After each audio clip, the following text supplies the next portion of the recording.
I was born abroad. My father was a professor at the American University of Beirut, so I was born in the Beirut University Hospital.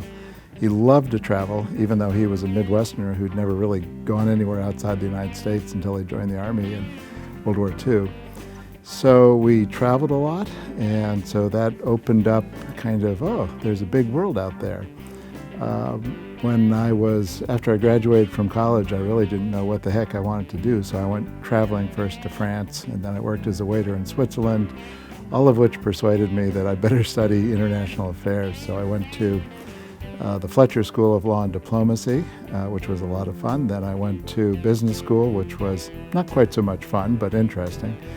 And that led me, frankly, to a career first as an international economist at the U.S. Treasury Department, and then a string of other, mostly international, but not always, jobs. International banking, House Appropriations Committee. I was in Iraq, 2003, 2004. So most of my career has been around international affairs.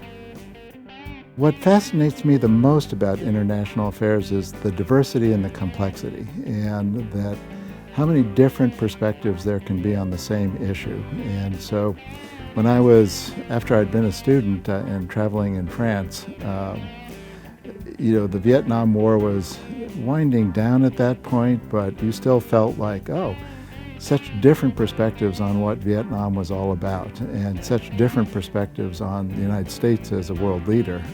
Jacques Servan-Schreiber talking about the American challenge, and then sort of worries about Japanese supremacy. So it's always interesting to me to see how others view us and how we view others. International affairs, since Trump was both elected in November and took office in January, have changed quite a bit. His foreign trips have been interesting exercises. Typically, the president is the face of the United States, and so you've got a number of allies, Australia, Mexico, Britain, Germany, all sort of scratching their heads to a degree. Okay, what's going on? I think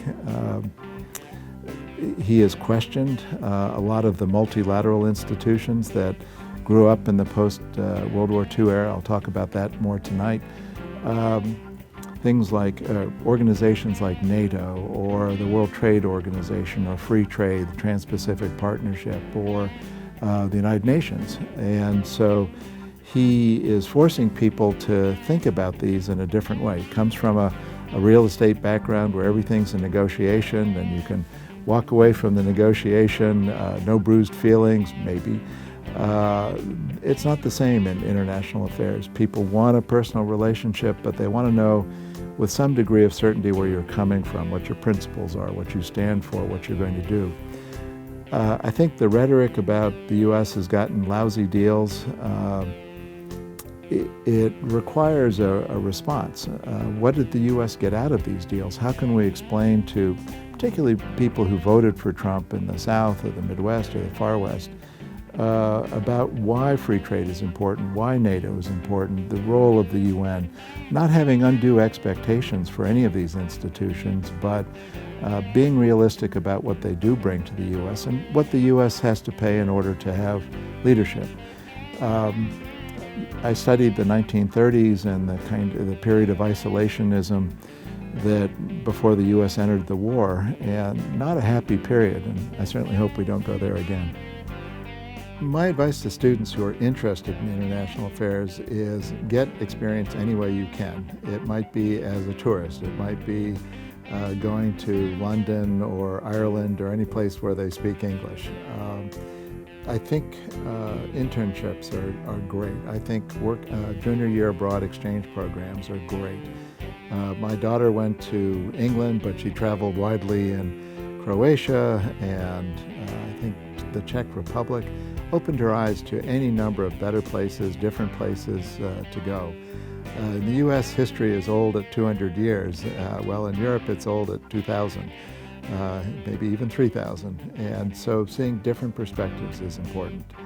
It's very tough, I think, particularly as an undergraduate, to get a job in international affairs. But there are a slew of organizations, non-governmental organizations, NGOs, the Peace Corps, that will give you the kind of experience and let you understand more pungently, I guess, what's available and out there.